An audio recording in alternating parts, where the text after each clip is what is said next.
어느 교회에서 한 가정 초청 주일을 하게 되었다고 합니다. 아마 저희 교회처럼 한 가정 초청 주일을 정하고, 그리고 한 가정 초청 주일이 다가올 때마다 남편을 전도해야 되는데 전도하지 못하여 늘 마음에 부담을 갖고 오랫동안 기도하던 여자 집사님께서 다시 한번 남편에게 이번 한 번만 같이 가자고 간청을 했다고 합니다. 그래서 남편이 한 가지만 약속해 주면 내가 가겠다. 무슨 약속이냐 그랬더니, 내가 교회 가서 무엇을 하든지 간에 간섭하지 말아주면 좋겠다. 그 약속만 지켜주면 가겠다고 그랬대요. 그래서 좋다고, 내가 그 약속을 지켜줄 테니까 이번 한가정 초청 주일날 가자고. 그래서 남편이 교회를 따라가서는 예배를 드리는데요, 찬양을 하는데 찬양도 곧잘 따라하고, 대표기도도 하는데 잘 기도하고, 성가대가 찬송을 드릴 때까지 차분히 예배를 잘 드리더라는 겁니다. 근데 성경 봉독이 끝나고 목사님이 설교가 시작되자마자 이분 눈이 감기기 시작하더라는 겁니다. 아내는 마음속으로 남편이 간섭하지 말라고 그래서 말은 못하고 이렇게 쳐다보면서 속으로 기도하기를, 하나님 제발 코만 걸지 않게 해주세요 라고 그렇게 기도를 했대요. 근데 아니가 다를까 하나님이 그 기도를 들어주지 않고는 남편이 코 고는 소리가 들리더라는 겁니다. 그래도 어쩔 수 없어서 옆구리를 푹 찔렀더니 남편이 자다 말고는 간섭하지 않기로 약속했잖아 그러더래요. 그러더니 또 코를 고시더래요. 목사님도 설교하다가 보다 못해서 그 옆에 앉아있는 그 집사님의 아들에게 눈치를 주면서 아버지 좀 깨워라, 이런 눈치를 주더라는 겁니다. 그러자가 6살짜리 아들이 목사님이 이렇게 얘기했대요. 싫어요. 목사님이 재우셨으니 목사님이 깨우세요. 11월 12일 주일이 우리 한가정 초청 주일인데요, 이번 기회에 교회에 나오셔서 주무시는 일이 있더라도 여러분 꼭 이웃 초청을 하셔서 천국잔치에 참여할 수 있기를 바랍니다. 오늘 읽은 본문 말씀은 우리가 잘 아는 말씀 가운데 예수님께서 잔치를 베푸시고 잔치에 초청하시는 내용입니다. 오늘 그 유명한 주님의 천국 잔치 초청에 관한 비유인데, 우리가 딱 3가지를 여러분과 말씀을 나누기 원합니다. 첫 번째로는 우리가 적극성을 가지고 초청해야 됩니다. 적극성입니다. 오늘 예수님은 천국을 왕 되신 하나님이 베푸신 잔치로 비유하며 설명하고 계세요. 큰 잔치를 베풀어 놓았는데 오겠다고 약속한 사람들이 오지 않은 겁니다. 그러자 주인이 23절에 보니까 사람을 강권하여 데려다가 내 집을 채우라 그럽니다. 여기 강권이라는 말이 강자가 들어가니까 여러분 꼭 이게 강하게 막 억압하고 막 강요하고 억지를 부리는 것 같지만 절대 그런 단어가 아닙니다. 원어를 보면 이 원어에 안양카조라는 단어는 상대를 충분히 설득하여 자발적으로 오게 하는 것을 뜻하고 있습니다. 다시 말해서 강권은 정성을 다하여 상대방의 인격 앞에 지정의로 호소하는 것이지만, 강요는 억지로 끌어다 채우는 것을 말하는 것인데, 싫다는 사람을 억지로 멱살을 붙잡고 손을 비틀고 띠를 묶어가지고 오라는 말이 아닙니다. 여러분, 우리 하나님은 그런 분이 아니세요. 우리 하나님은 아주 인격적인 분이세요. 그래서 문 밖에 두드리고 계시지 강제로 문을 부수고 들어오셔서 우리를 데려가시는 분이 아니라는 거예요.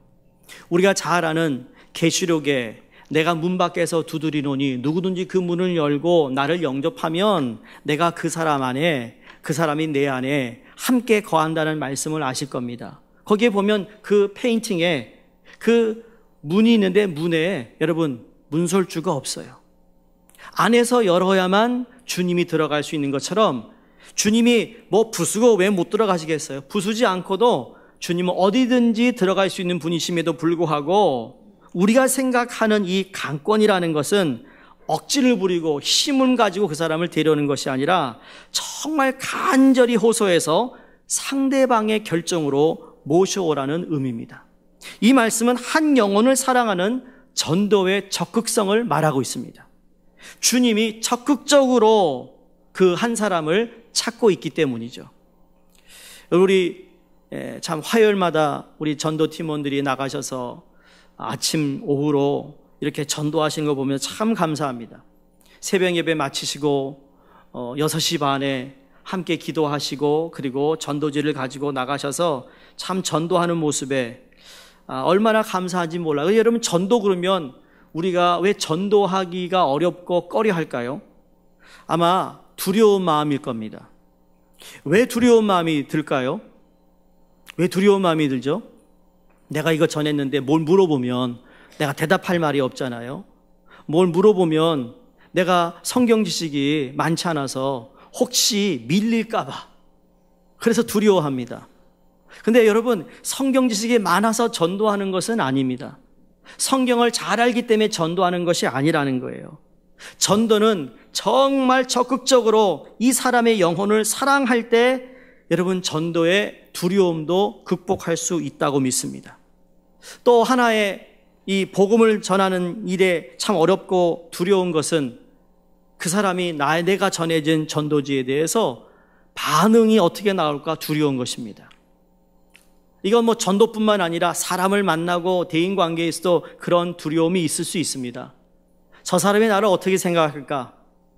나를 어떻게 생각하는 거에 따라서 그 사람이 나에게 좀 호의적으로 나오면 그때는 괜찮지만 호의적이지 않을 때는 내가 상처를 받을 수 있기 때문에 그래서 아마 전도가 어렵고 꺼려하는 일일 수도 있다는 겁니다. 그러나 그렇다 하더라도 우리가 포기하지 말아야 된다는 겁니다. 오늘 성경에 보니까 주인이 큰 잔치를 베풀고 많은 사람들을 초청했다고 그랬어요. 여기 하나님을 주인으로 비유하고 있습니다. 여기 잔치는 천국 잔치를 뜻하고 있습니다. 여러분, 천국은 죽음도 없고 눈물도 없고 죄도 없고 아픔도 없는 천국 잔치에 사람들을 초청하는 것이에요. 이 지상에 천국과 비슷하고 유사한 것이 예수 그리스도의 보혈로 세우신 교회라고 말할 수 있습니다. 교회가 여전히 부족한 모습이 있고 그리고 교회 안에 교회를 다니는 사람들의 완벽하지 못한 모습에도 불구하고 하나님은 교회를 통하여 하늘나라의 잔치를 우리에게 계속 열어주고 있다는 사실을 믿어야 합니다.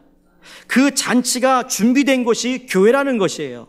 그래서 그곳에 가면 슬픈 자가 기쁨으로 회복을 받고 소망 없는 자가 소망을 찾고 가난한 자가 부해지고 그리고 우리 육신의 질병에 또 여러 가지 아픔이 있는 자들을 치유하시고 회복하는 것이 하나님이 이 지구상에 교회를 세우신 목적인 것이죠.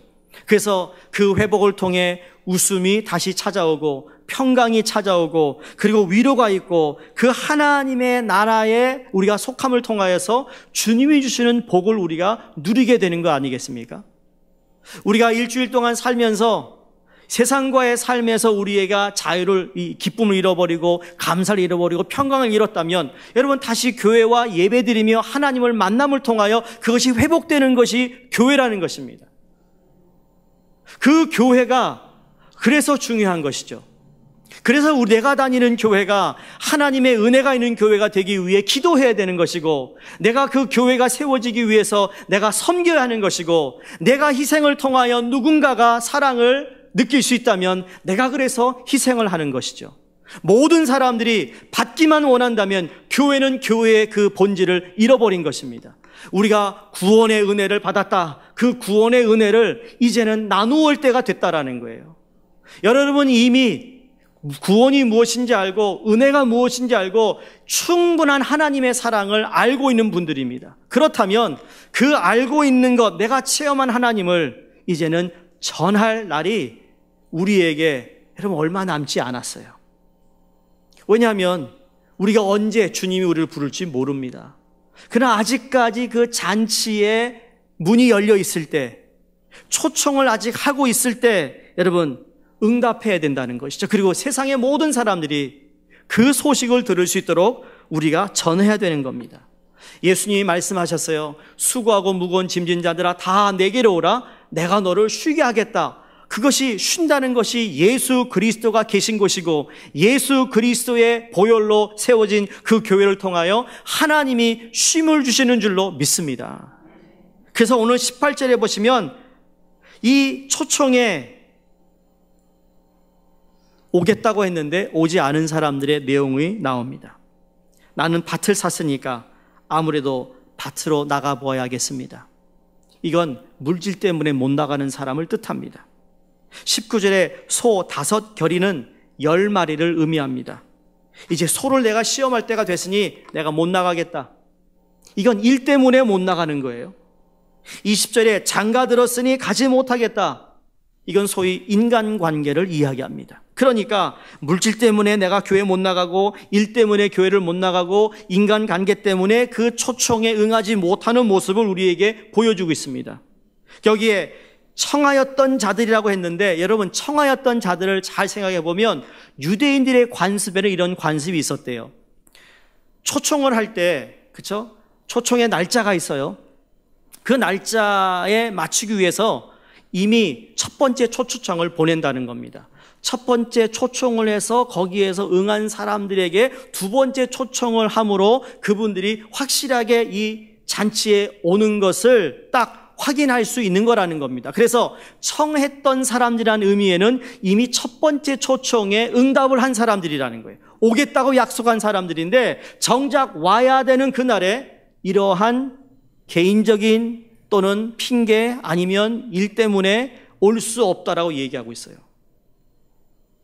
어제도 결혼식이 있었고 지난 월요일도 있었고 결혼식에 보면 여러분 리셉션 하우스에서 결혼식을 하면 뭐 어떻게 합니까? 처음에 초청장을 보내요. 올 수 있는 분들의 초청장을 보내면 거기에 뭐가 있죠? RSVP가 있습니다. 꼭 리스폰스를 해주셔야 되는 거예요. 그래야 자리가 있잖아요. 테이블 자리를 주거든요. 그거 안 보내고 가면 테이블 자리를 줄까요? 안 줄까요? 끝내는 주겠죠. 왔으니까. 근데 얼굴이 찌푸려질 겁니다. 이런 일이 있나? 투덜투덜 거릴 겁니다. 근데 이 초청장을 보내서 내가 가겠다고 했는데 근데 약속을 받았는데 안 온 거예요. 바로 그게 오늘 본문 말씀의 배경인 겁니다. 근데 보세요. 비즈니스 때문에 못 간다. 뭐 여러 활동 때문에 못 간다.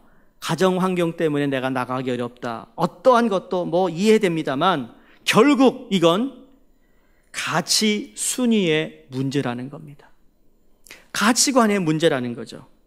왕의 초청잔치에 참여하는 것은 내가 지금 해야 할 일보다 중요하지 않다라고 얘기하는 겁니다. 나의 소, 나의 밭, 나의 결혼보다 그 잔치에 참여하는 것은 가치가 없다라는 뜻이죠. 오늘날도 마찬가지입니다. 교회에 나가지 않는 이유를 물어보면 참 많은 이유들이 있습니다. 뭐 과거에 교회에 나갔다가 상처받아서 더 이상 내가 교회 안 나간다.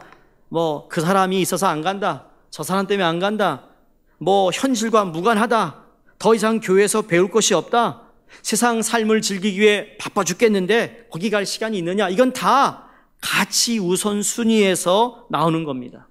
오늘날 사람들이 추구하는 가치의 순위를 물었더니요. 첫 번째가 친구, 두 번째가 이웃, 세 번째가 여가, 네 번째가 돈, 다섯 번째가 권력, 그리고 학력에 집중한다고 합니다. 그러고 보니까 종교의 가치는 저 삶의 변두리에 와 있습니다.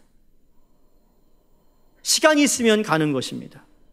여러분 아시잖아요. 미국에 사는 여러분들, 이 미국 교회 보시면 이 백인들이나 흑인들이 가는 교회를 가면 제일 붐비는 데가 언제일까요? 미국 교회에서. 평상시 주일날은 비는데 그 주일만큼은 가득 메웁니다. 언제죠? 부활주일. 잘도 아시네요. 그 다음에 크리스마스. 아니 갔으니까 다행이죠 라고 말할 수 있겠지만 삶의 가치 순위를 둘 때 저 끝에 있다라는 거예요. 사랑하는 성도님들, 우리가 전도에 적극성을 가지고 이번 한가정 초청에 임할 수 있기를 바랍니다. 이게 한 번 해서 되는 게 아닙니다. 주님이 가졌던 적극성 마음을 이렇게 표현하고 싶습니다. 미국에서 소매상 협회 National Retail Goods Association이라는 곳에서 조사한 바에 의하면, 여러분 텔레마케팅 아시죠? 전화를 걸어서 물건을 파는 그 판매원들을 조사한 겁니다. 근데 판매원이 48%가 손님에게 한 번 전화하고 포기한대요. 두 번째 25%는 두 번 전화하고 포기한대요. 그리고 15%만 세 번 전화하고 포기하는데, 이 말은 88%의 판매원이 한 번 내지 세 번 전화로 판매를 포기한다는 겁니다. 자, 그럼 몇 프로 남았죠? 12%. 우리는 돈 계산은 빠른데 2%는 빠르지 않은 것 같아요. 12%만이 끈질기게 전화를 하는데, 놀랍게도 이들이 전체 판매량의 80%를 차지한다고 합니다. 이게 적극성이에요. 88%의 판매원은 겨우 20%의 거래밖에 못한다는 통계입니다.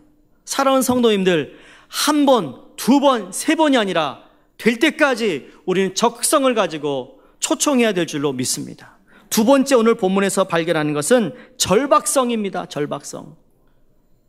이미 초청한 사람들이 오지 않자 주인이 뭐라고 종들에게 말하죠? 21절에 빨리 시내의 거리와 골목으로 나가서 가난한 자들과 몸이 불편한 자들과 맹인들과 저는 자들을 데려오라 그랬습니다. 이걸 조금 좀 깊이 우리가 생각해 보면, 첫 번째 잔치에 초청을 받은 사람들이 유대인이라고 볼 수 있습니다. 유대인들이 거절한 거예요. 그랬더니 두 번째 부류가 누굽니까? 이방인들을 잔치에 불러오라라고 주님이 말씀하고 있습니다. 그러니까 절박성을 가지고 천국 잔치의 초청 대상자를 우리가 구별하지 말고 정말 모든 사람들이 구원받아야 된다는 생각을 가지고 우리가 초청해야 된다는 거예요. 주로 목사님, 내 주위에는 다 교회 다녀요. 목사님, 주위에 사람들이 별로 없어요. 그렇게 말하신다면 제가 답을 드릴 텐데 안 좋아하실 거예요. 화요일 날 전도 나가세요. 전도 나가시면 생판 모르는 사람을 만나시거든요. 스토킹을 하면 안 되지만 그러나 적극적으로 절대성을 가지고 이 사람이 하나님의 구원이 필요한 사람이고 진정으로 주님이 우리에게 허락하신 복을 누릴 수 있는 사람인데, 이것에 대하여 우리가 정말 절박성을 가지고, 여러분, 내 자녀가 지금 생명이 위협 가운데 있는데, 위태로운 가운데 있는데, 여러분 그 아들에게 학교 몇 번 빠진 거 계산하는 분 계십니까? 아니요, 그런 부모 없습니다. 그 절박성입니다. 왜냐하면 잔치가 끝나기 전에 그 잔치 자리에 사람을 데리고 오는 것이 중요하기 때문입니다. 잔치의 문이 닫히면 더 이상 내가 데리고 가고 싶어도 이제는 데려갈 수가 없기 때문이에요. 우리가 이야기하는 시간이나 세월이나 모든 것에는 여러분 마지막이 있습니다. 마지막. 그 마지막은 결산의 때라고 말할 수도 있습니다. 끝나버리면 아무 소용이 없습니다. 예수님의 비유 가운데 5 지혜로운 처녀와 5 어리석은 처녀의 비유도 그렇지 않습니까? 신랑을 기다립니다, 10 처녀가. 그런데 5 처녀는 기름을 더 준비해서 신랑이 언제 올 줄 몰라가지고 등불을 계속 켜놔야 하니, 근데 그 신랑을 만나서 들어갔는데 5 처녀는 그 기름이 준비되지 않아 언제 올 줄 모르니까 말이죠, 시간이 딱 됐는데 기름을 구하러 간 사이에 신랑을 맞이하지 못했다라는 비유가 바로 그거예요. 때가 있다라는 거죠. 예수 믿고 구원받으라고 하면 지나가는 바람소리처럼 듣는 사람들이 있을 수 있습니다. 마치 구약의 소돔과 고모라의 사람들처럼, 마치 노아의 홍수 시대에 살았던 사람들처럼, 이렇게 하늘이 맑은데 무슨 비가 내리느냐, 이렇게 좋은 세상인데 무슨 지옥이 있고 천국이 있느냐, 죽으면 끝이지. 우리는 죽음이 끝이 아니잖아요. 영원한 세계가 우리에게 펼쳐질 텐데 그 영원한 곳이 어디냐라는 거예요. 영원한 하나님이 우리에게 준비하신 천국에 다 들어가야 될 줄로 믿습니다. 여러분, 2차 세계대전 때 원자폭탄이 히로시마에 떨어진 거 여러분 잘 아실 겁니다. 근데 여러분 아세요? 그 히로시마에 원자폭탄을 떨어뜨리기 전에 미국에서 경고했다라는 겁니다. 그냥 떨어뜨린 것이 아니에요. 일본 히로시마 상공에 난데없이 빠른 속도로 제일 빠른 비행기가 나타났는데 하얀 삐라를 뿌렸다는 겁니다.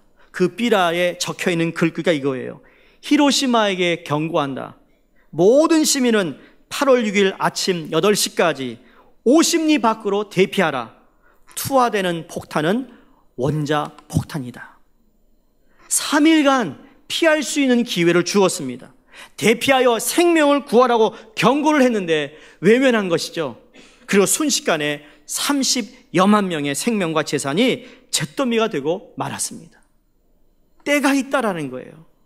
그런 절박성을 가지고 우리가 초청해야 된다는 거죠.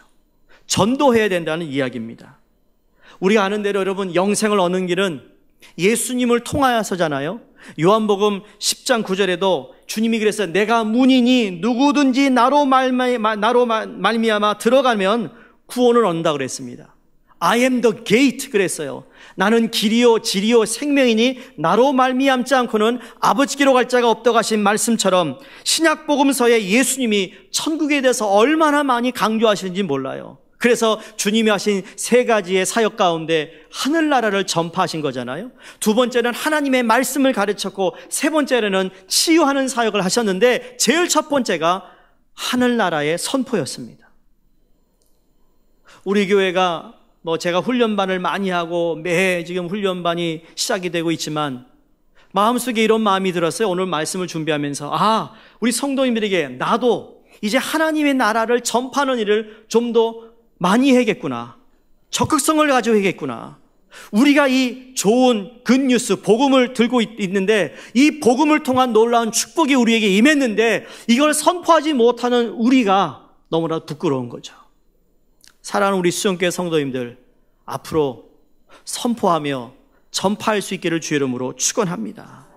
정말 우리는 이거를 해야 합니다. 그래서 선교도 하지만 우리 지역사회에 전도와 이 초청의 자리에 많은 분들을 한가정 초청 주일이 아니더라도 순간순간 그분들을 우리가 초청해야 될 줄로 믿습니다. 마지막 세 번째, 전도 명령에 대한 절대성을 가지고 순종해야 합니다. 이 절대성이라는 것이 영어로 어떻게 표현할까 그랬더니 그냥 it must입니다. must. 이건 옵션이 없어요. 오늘 17절을 보시면 종들을 보내어 초청하라 했을 때 종들은 순종하여 나아갔습니다. 초청받은 사람들은 거절했지만 그러나 그 종들은 그 주인의 말에 순종하여 나아갔어요. 21절에 시내의 거리와 골목으로 나가 가난한 자들 그리고 몸 불편한 자들 맹인들 다 데려오라고 그랬습니다. 이거 잘 보세요. 가난한 자들을 데려오는 겁니다. 누가요? 이 종들이. 몸 불편한 자를 데리고 오는 겁니다. 맹인이라고 그랬으니까 앞을 못 보니 그 사람을 그 있는 자리에서 교회까지 그 잔치 자리까지 데리고 와야 하는 겁니다. 그걸 종들이 어떻게 했습니까? 순종했습니다. 명하신 대로 했다라고 22절에 기록합니다. 자, 아마 종들은 왜 주인이 그렇게 하는지 이해가 되지 않은 종들도 있었을 겁니다. 지금도 마찬가지로 참 이해가 안 되는 부분일 수 있습니다. 그럼에도 불구하고 순종했을 때 놀라운 은혜와 축복이 그 사람뿐만 아니라 그를 전도해온 초청에 데리고 온 사람에게도 여러분 놀라운 은혜와 축복이 임한다고 믿습니다. 그러므로 여러분 전도 명령에 절대 순종할 수 있기를 바랍니다. 왜냐하면 요한복음 6장 37절에 아버지께서 내게 주시는 자는 다 내게로 올 것이요. 무슨 말입니까? 여러분이 기도하잖아요. 목장에서 기도하잖아요. 하나님, 우리가 전도할 대상을 붙여주세요. 만나게 해주세요. 그렇게 기도한 자를 주님께서 어떻게 한다고요? 그 사람을 내게로 오게 할 것이다. 이건 하나님이 하시는 거예요. 복음이라는 건 씨를 뿌리는 거죠. 우리는 한두 번 해서 하는 것이 아니라 계속 될 때까지 씨를 뿌리는 것이고 그 씨 뿌림에 거두시는 분은 하나님이십니다. 여러분, 이걸 뿌렸을 때 될까 말까 걱정하지 말란 이야기예요. 하나님이 거두신다는 거죠. 나는 그 전도 명령에 순종하는 것밖에는 없다라는 겁니다. 그러므로 순종이 중요하죠. 이를 실행하는 것이 중요합니다. 사도 바울은 내가 전도하지 않으면 나에게 화가 임한다까지 말했습니다. 고린도전서 9장 16절에 내가 복음을 전할지라도 자랑할 것이 없음은 내가 부득불할 일임이라. 만일 복음을 전하지 않으면 내게 화가 있을지니라. 전도는 이론이 아닙니다. 삶의 현장이고 삶의 현장에서의 순종입니다. 어떤 나이 많은 전도사님이 기독교 서점에서 늘 전도지를 주문해서 전도를 열심히 하신 분이 있었다고 합니다. 어느 날 그 기독교 서점의 점원에게 힘없이 이런 말을 건네셨대요. 내가 오늘 전도지를 사가는 것이 어쩌면 마지막이 될지도 모르겠네. 내가 이제 너무 늙어서 전도지를 들고 다니며 전도할 만큼 기력이 남아있지 않아. 근데 한 가지 소원이 있다면 그동안 수도 없이 많은 전도지를 나누어 주었는데 아직까지 내가 준 전도지를 보고 예수님을 믿겠다는 사람을 한 사람도 만나지 못했어. 혹이나 그동안 내가 헛수고한 건 아닌지 그것이 아주 아쉽네. 그렇게 이야기를 하고 있는 가운데 저 서점 한쪽에서 책을 고르고 있던 어떤 젊은이가 다가오더라는 겁니다. 그리고는 나이 많은 이 어르신을 이렇게 유심히 보더니 얼굴에 미소를 띄우며 반갑게 아는 체를 하더래요.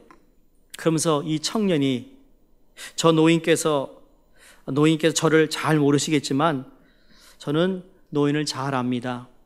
10년 전 6월 25일 오후 6시 30분쯤에 노인께서 안산역 앞에서 저에게 전도지를 전해주셨어요. 저는 그때 그 전도지를 읽고는 예수님을 영접했습니다. 여러분, 이게 얼마나, 그러니까 전도라는 거, 복음을 뿌린다는 것은 하나님이 거두시는 게 맞습니다. 뿌리는 겁니다. 이야기하는 겁니다. 선포하는 겁니다. 여러분, 선포하는데 돈이 들어갑니까? 지나가는 사람에게 예수 믿으세요? 돈 안 들잖아요. 물론 예수 믿으세요 그럼 지나가는 사람이 욕할 수 있겠죠. 정신 나간 사람, 대낮에 네 일이나 열심히 해라. 뭐 그런 분도 있겠지만 뭐 so what? 그렇죠? 뿌리는 건데. 그 사람 또 언제 볼 줄 알아요? 모르잖아요. 장담이 없는데. 전도지를 통해 예수를 믿었다는 겁니다. 근데 이 청년이 또 얘기하면 그 일로 인해 우리 가족들도 모두 예수를 믿게 되었습니다. 저를 통해. 제 동생은 선교사가 되어 인도에 나가 있습니다. 저는 방금 노인이 하시는 말씀을 듣고 노인을 알아볼 수 있었습니다. 하나님께서 오늘 저를 이곳으로 보내신 것은 아마 노인이 나눠준 전도지 중 적어도 한 장을 어떻게 축복하셨는가를 알려주시려고 이곳에서 만남을 허락하신 것 같습니다. 얼마나 아름답습니까? 여러분, 뉴욕에 여러분이 전도지를 전해주고 누구에게 예수님을 전했는지 모르지만 어느 순간 아니면 이 땅에서 그분을 만나지 못한다 할지라도 여러분 천국 갔을 때 아무개가 막 달려나옵니다. 아유, 집사님, 권사님, 저 모르시죠? 누구시더라? 나 아무개입니다. 저기 플러싱 어디 H마트에서. 그때 아주 곱게 옷을 입으시고는 저에게 전도지를 주셨어요. 힘내라. 이런 내가 그거 읽고는 그 당시에 내가 너무 마음이 아프고 힘쓰고 참 이민사회에 내가 몇 년 살았는데 아무것도 이런 게 없어서 이게 어떻게 살아가야 되나 소망이 없었는데 그걸 보고 힘내기 시작해서 그래서 내가 예수를 믿고 가까운 교회를 갔어요. 내가 예수 믿고 구원받아 천국까지 왔는데 아유, 여기서 만나니까 너무너무 반갑습니다. 이런 분이 있기를 바랍니다. 처음 갔더니 말이에요. 아무도 안 나와. 그건 물론 우리 주님이 맞이하시겠죠. 근데 누군가가 와서 땡큐, 고맙습니다. 그러면 참 천국은 눈물이 없다고 그러는데 그런 눈물은 나올 것 같아요. 너무 감동되어서 고맙습니다. 그럼 우리는 어떻게 할까요? 그 사람 붙잡고 천국 다닐 겁니다. 자랑하려고. 이 사람이 나 때문에 천국 갔대요. 물론 그런 자랑이 교만의 자랑은 아니지만 자랑하고 싶은 거예요. 영원한 하나님 나라에 함께 살 수 있는 형제 자매를 만났다는 것 때문에. 그래서 우리는 여러분 초청해야 됩니다. 그분들을 모셔와야 합니다. 오해하지 마세요. 교회를 빈자리를 채우기 위한 전도는 절대 아닙니다. 여러분 아시잖아요. 우리 교회 이미 자리가 모자른 부분이 많아요. 물론 채울 부분도 있지만 그러나 우리 교회의 건물의 캐패시티를 여러분 알잖아요. 더 많이 오면 이게 또 힘들어요. 그럼에도 불구하고 잔치해야죠. 그래도 불러야죠. 초청해야 되는 겁니다. 그건 우리가 해야 할 사명이고 이 사명에 순종함으로 하나님이 하시는 일을 여러분 경험할 수 있기를 바랍니다. 체험되기를 바랍니다. 그래서 이 선포와 전파를 통해 하나님이 이렇게 나를 사용하시는구나. 하나님의 나라가 더욱더 확장되는 놀라운 축복이 우리 모두에게, 우리 교회에 임하기를 주의 이름으로 축원드립니다. 기도하겠습니다.